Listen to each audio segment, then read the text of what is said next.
Hello అండి అనిల్ గారు. ప్రధానమంత్రి నరేంద్ర మోదీ గారు వికసిత్ భారత్ 2047 అంటున్నారు. మన భారతదేశం ఎక్కడ వరకు అభివృద్ధి చెందుతుంది, లేకపోతే భారతదేశం యొక్క రూపురేఖలు ఏం చెప్తారు? I think it is too small of a dream. I think Modi చెప్తున్నటువంటి డ్రీమ్ ఏదైతుందో ఐ థింక్ మనం మాట్లాడాల్సింది సూపర్ పవర్ భారత్ 2047 మాట్లాడాలి. సూపర్ పవర్ భారత్ అటువంటి డ్రీమ్ ఉండాలి ఖచ్చితంగా.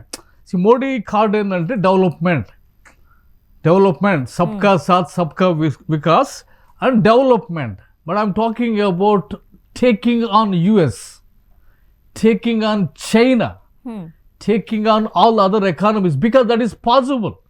ఎందుకంటే మన economy is going to surpass USA 2070 కల్లా we will be 60 trillion USD and USA will be 18 trillion USD. So statistics projections ఉన్నాయి ఆల్రెడీ. సో మోడీకి అంత ధైర్యం లేదనుకుంటా. మాట్లాడాల్సింది ఏంటంటే వికసిత్ భారత్ కాదు. Viksit Bharat is an outdated idea. Viksit Bharat is not required for India. భారతదేశానికి కావాల్సింది ఏంటంటే సూపర్ పవర్ భారత్ 2047. ఆ కోణంలో మనం అభివృద్ధిలోకి వెళ్ళినట్టయితే, ఆ కోణంలో మార్పులు, ఆ కోణంలో రిఫార్మ్స్ చేసుకుంటా, ఆ కోణంలో స్కిల్ డెవలప్మెంట్ చేస్తూ ఉంటే, రైట్ నౌ మన స్కిల్ డెవలప్మెంట్ దాంట్లో 2% ఆఫ్ మన పాపులేషనే are fit for the employment. దాంట్లో ఇప్పుడు 2047 కి వికసిత్ భారత్ అసాధ్యం అంటున్నారు మీరు. ఈ రీజన్స్ ఏంటి? అసాధ్యం అంటలేదు, అది చిన్న డ్రీమ్ అంటున్నా నేను. Viksit Bharat is only limited for the development model only. You're not taking on USA. See, you're not taking on China. You're only focusing on development model అది. బట్ ఇండియా కావాల్సింది సూపర్ పవర్. అంటే you should become the super taking on the world అనే దగ్గర ఉండాలి మనం అనేది ఎందుకంటే there is potential here. See, we have the youngest population in the world today. వాళ్ళని స్కిల్ డెవలప్మెంట్ చేస్తే we will economy gross. Education system outdated ఉన్న ఇండియాలో, వాటిని రిఫార్మ్స్ చేస్తే, చాలా వీక్ ఎడ్యుకేషన్ సిస్టమ్ ఉంది ఇండియాలో, దాన్ని రిఫార్మ్ చేస్తే super power Bharat is possible.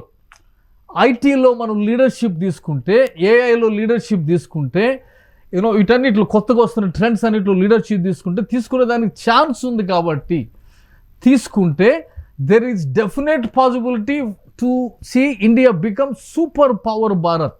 So I think it should be everybody's aim now. ఏమంటే వికసిత్ భారత్ ఓకే, అది మోడీని తీసుకోమను, మోడీని చేసుకోమను. కానీ ఇండియన్స్ ఫోకస్ చేయాల్సింది ఏంటంటే super power Bharat, take on the world. మనం ఒక టార్గెట్ పెట్టుకుంటాం, ఆ టార్గెట్ ని రీచ్ అవుట్ అయిన తర్వాత దానికన్నా ఇంకొంచెం పెద్ద టార్గెట్ ని మనం క్రియేట్ చేసుకుంటాం. నీ టార్గెట్ అనేది ఇప్పుడు నువ్వు 7 జంప్ చేయగలిగితే, మోడీ ఇస్తున్న టార్గెట్ నీకు 5. You have potential. ఫస్ట్ 5 మనం క్రాస్ చేయగలగాలి కదా. నువ్వు 7 టార్గెట్ పెట్టుకుంటే 5 ఆటోమేటిక్ గా క్రాస్ అవుతాం. 47 కాదు, 35లో నువ్వు 5 క్రాస్ అయ్యి 47లో ఇంకా గ్రేటర్ రిఫార్మ్స్కి వెళ్ళేదానికి స్టాటిస్టిక్స్ ఉన్నాయి. What we're talking is not something out of ఎయిర్లో మనం ఏదో మాట్లాడుతున్నట్టుగా, కానీ మనకి చాలా statistics. Let me just give you India's world's largest economy అవుతుంది ఇండియా. 2070లో కల్లా US 28 trillion ఉంటుంది, చైనా 18 trillion ఉంటే ఇండియా 30 trillion అవుతుంది. ఇది 47 కల్లా. So we're already crossing economically 30 trillion we're already crossing by ఇప్పటికి 2070 కల్లా. So there lot of other statistics ఉన్నాయి ఇక్కడ. మనకి ఇండియన్ యావరేజ్ ఏజ్ చూసుకుంటే 31 years ఉంటుందంట. ఏది 47 కల్లా, బై 47 కల్లా. US యావరేజ్ చూసుకుంటే 43, చైనా 50, యూరోప్ 48 ఉంటుంది అనమాట. ఇండియా ఏమంటారు గ్లోబల్ టెక్ లీడర్ అవ్వచ్చు, అయ్యేదానికి ఛాన్సెస్ ఉన్నాయి. రైట్ నౌ మనం UPIలో, తర్వాత ఆధారు, డిజిటల్ గవర్నెన్స్లో మనం లీడర్షిప్లో ఉన్నాం. కానీ దీన్ని ఇంకా కొంచెం మూవ్ చేసి AI, క్వాంటమ్ కంప్యూటింగ్, తర్వాత సైబర్ సెక్యూరిటీ, ఇట్లాంటి వాటిలో బ్లాక్ చైన్ గవర్నెన్స్, ఇట్లాంటి వాటిలోకి వెళ్తే that field is also possible.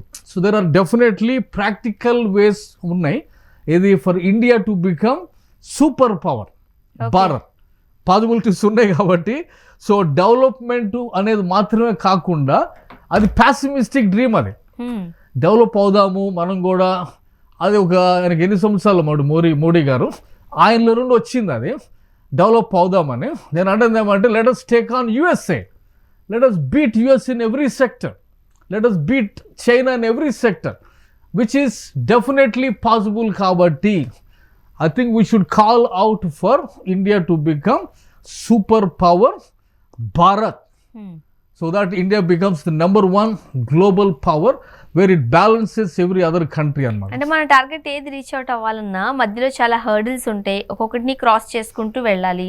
ఇప్పుడు మన ముందున్న ఈ సవాళ్ళు ఏంటి? సవాళ్ళు అయితే చాలా సవాళ్ళు ఉన్నాయి. Let me just give you challenges. I think I listed out here 10 big challenges ఉన్నాయి ఇక్కడ మనకి. మొదటి ఛాలెంజ్ వచ్చేసి వీక్ ఎడ్యుకేషన్ ఫౌండేషన్స్ ఉన్నాయంట మనకి. ఎడ్యుకేషన్ సిస్టమే కరెక్ట్ లేదు మనకి ఇండియాలో. సో దాని రిఫార్మ్ తీసుకొస్తే then we will become super power Bharat. Other one is low skill eco system ఉంది మనకి ఇండియాలో. తర్వాత ఇన్సఫిషియంట్ మిలిటరీ మోడర్నైజేషన్ లేదు మిలిటరీలో కూడా. తర్వాత వచ్చేసి బ్రెయిన్ డ్రైన్, మనకున్న చాకు లాంటి వాళ్ళందరూ వేరే దేశాలకు వెళ్ళిపోతున్నారు, US, UK ఎంప్లాయ్మెంట్ కోసం, కెనడా కోసం. బ్రెయిన్ డ్రైన్ అవుతుంది ఇండియాలో. సో దట్స్ అనదర్ రీజన్ ఉందన్నమాట. తర్వాత insufficient judicial system. Korean population ఎంత ఉందో అన్ని కేసులు భారతదేశంలో పెండింగ్ ఉన్నాయండి. 5 crore population which is Korea, 5.6 crore population, Korean population, అన్ని కేసులు భారతదేశంలో పెండింగ్ ఉన్నాయంట. అంటే జ్యుడిషియల్ సిస్టమ్ అంత చురుకుగా అంత యాక్టివ్గా పనిచేస్తుంది. So we need lot of reforms here. నేను I was reading some headlines, చూడండి, ఒకరిని 100 రూపాయలు కేసుల్లో లోపలేశారంట, 39 సంవత్సరాలు జైల్లో ఉన్నాడంట, ఈ మధ్యన బయటకు వచ్చాడు. That is our judiciary system. So నేను అడుగుదామంటే but we need a leader who can talk about hey we can solve that, let us become the super power Bharat అని మనం ఆ దిశగా వెళ్ళాలి అని చెప్పేటువంటి లీడర్ భారతదేశానికి కావాలి. Unfortunately I don't like there is no leader like that. అలాంటి లీడర్లు ఒక్కరు కూడా లేరా మన దగ్గర భారతదేశంలో? నాకు తెలిసి రాహుల్ గాంధీ ఆ ఓటు కేసు అది పట్టుకుని తిరుగుతున్నాడు, మన బీహార్ ఓటు చోరీని పట్టుకుని like he should be talking about something like this, right? Viksit Bharat అని మోడీ మాట్లాడినప్పుడు నువ్వు ఇంకొక అడుగు ముందు కేసు కదా నువ్వు మాట్లాడాలా. Super power Bharat we want to build అని చెప్పి బయటికి రావాలా నువ్వు. అట్లా రాకుండా నువ్వు అదొకటి పట్టుకొని ఇప్పుడు ఆయన సెంచరీ కూడా తీసుకెళ్తున్నాడు అనేసి ఆయన గురించి మాట్లాడుతూ ఉన్నారు. 94 times he lost, I think, and now he's going to, and we still need some more reforms here. Insufficient judicial system అట్లా ఉంది. పూర్ అర్బన్ డెవలప్మెంట్ ఉందంట. సిటీస్ మంచిగా లేవు మనకి. సిటీస్ని ఒక 10 మెగా సిటీస్ డెవలప్ చేస్తే ఇండియాలో and observe 30% population into Indian cities, Indian urban ecosystem build చేస్తే again there is chance to become super power Bharat అనమాట. మన దగ్గర లీడర్లు ఎలా ఉండాలంటారు మీరు? మన దగ్గర లీడర్స్ ఎలా ఉండాలంటారు మీరు అన్నట్టు సూపర్ పవర్ భారత్ అవ్వాలి అని? You should have at least have the dream కదా. అటువంటి మన దగ్గర ఉన్న లీడర్స్ ఎట్లాంటి ఎంత దరిద్రమైన లీడర్స్ ఉన్నారంటే కులాలకు సంబంధించి, అంటే స్టిల్ ఇన్ దట్ సేమ్ ఏమంటారంటే ఓట్ బ్యాంకు రాజకీయాలు, ఎకానమిక్ ఇవి రిఫార్మ్స్ డిస్కషన్ చేయరు. ఇప్పుడు నేను చెప్తున్న పాయింట్లు ఎడ్యుకేషన్ సిస్టమ్ డిస్కషన్ చేస్తారా? ఆ ఏరియాలో ఏ క్యాస్ట్ వాళ్ళు ఉన్నారు, మనము అజారుద్దీన్ నిలబెడితే మనకు ముస్లిం ఓట్లు పడతాయి, ఓవర్ నైట్ డెసిషన్ చేసేసి. సో ఇట్లాంటి దరిద్రులు భారతదేశంలో ఉన్నంత కాలం there is a need for reformed politicians to come into India.